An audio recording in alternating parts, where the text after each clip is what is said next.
Bonjour à tous. Aujourd'hui, c'est le lancement de cet épisode pilote d'une idée qui me trotte de la tête depuis un moment. Comme beaucoup d'entre vous, je consulte régulièrement les journaux et magazines dédiés au monde équestre, comme le Grand Prix, le Cavalier Roman, ainsi que les réseaux sociaux de plusieurs cavaliers internationaux. Et pourtant, je me fais souvent la même réflexion. C'est des fois difficile de savoir quelle compétition correspond à quel circuit, qui a fait quoi, à quel moment, qu'est-ce qui se passe. Entre le Longines Global Champions Tour, le Rolex Grand Slam, la Coupe du Monde, les Coupes des Nations, le Championnat du Monde, les Jeux Olympiques et bien d'autres, on s'y perd assez facilement. Je préfère vous le dire tout de suite, c'est vraiment pas le but de remplacer les médias spécialisés. Premièrement, j'aurais pas leur qualité de rédaction, encore moins leur professionnalisme. Le but ici, c'est seulement de proposer un format différent et de prendre plaisir. Chaque semaine, on va revenir sur les principaux événements, les classements, qu'est-ce qui bouge dans le monde équestre, mais surtout comprendre ce que ces résultats changent pour le reste de la saison. Alors, où en sommes-nous aujourd'hui ? Concernant le Longines League of Nations, pour faire simple, aujourd'hui, c'est la compétition par équipe nationale la plus importante hors Jeux Olympiques et Championnats du monde. La saison a débuté en février à Abu Dhabi. La France s'y est imposée devant l'Irlande et l'Allemagne.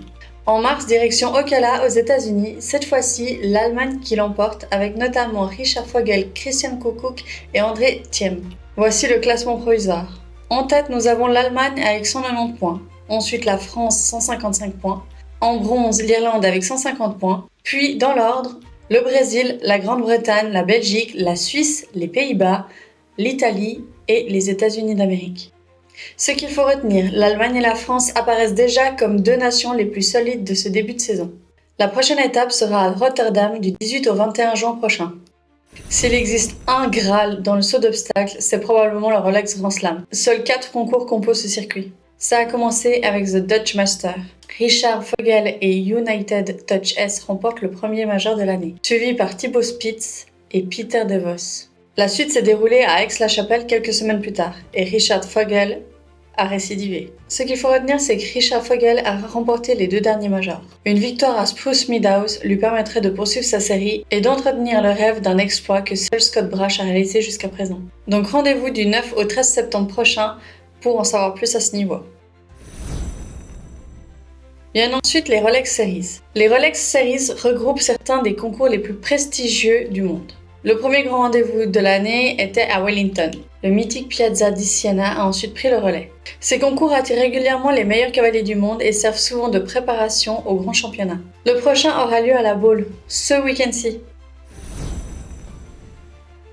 FEI World Cup possède son propre système de qualification à travers de nombreuses étapes réparties dans le monde. Pour garder cette émission simple et accessible, nous nous consacrerons uniquement sur la finale qui a lieu chaque année et qui reste l'un des titres les plus prestigieux du saut d'obstacles. Kent Farrington remporte sa première finale FEI World Cup et ajoute un titre majeur à son palmarès, devant Daniel Dösser et Cathy Dinan.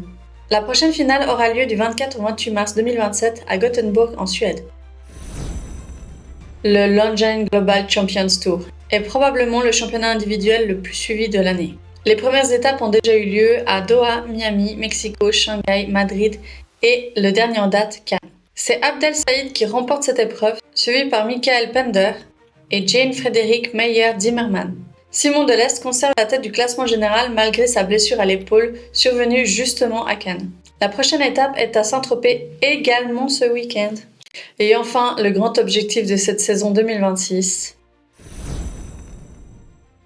les championnats du monde qui se dérouleront à Aix-la-Chapelle. Tous les circuits que nous avons évoqués jusqu'à présent servent aussi d'indicateur en vue de ce rendez-vous, permettent déjà d'identifier les cavaliers, les chevaux et les nations qui arriveront en confiance cet été. À partir de maintenant, chaque grand concours nous rapprochera un peu plus des championnats du monde. Et c'est probablement l'histoire que nous suivrons le plus attentivement ces prochaines semaines. Les questions du moment. Simon Delestre sera-t-il remis de sa blessure pour les championnats du monde ? Abdel Saïd peut-il remonter dans le classement du Longines Global Champions Tour ? Et Richard Vogel peut-il encore rêver du Rolex Grand Slam ? Et vous, qu'en pensez-vous ? Je serais curieuse de connaître vos pronostics, donc rendez-vous en commentaire. Voilà où nous en sommes après les premiers mois de compétition. À partir de la semaine prochaine, le but sera de débriefer de l'actualité du sport équestre, surtout en jumping international, vous l'aurez compris. On reverra circuit par circuit et surtout les histoires qui ont lieu ou qui se déroulent pendant ces événements. N'hésitez pas à me dire ce que vous avez pensé du format, ce qui vous a plu, ce qui vous a moins plu, ce que vous aimeriez voir en plus. Je prends toutes vos recommandations. Et si l'actualité de cette semaine est chargée, on se retrouve très vite pour parler du premier véritable débrief. Merci de m'avoir écouté, n'hésitez pas à liker, commenter, partager, et moi je vous dis à tout bientôt. Ciao ciao!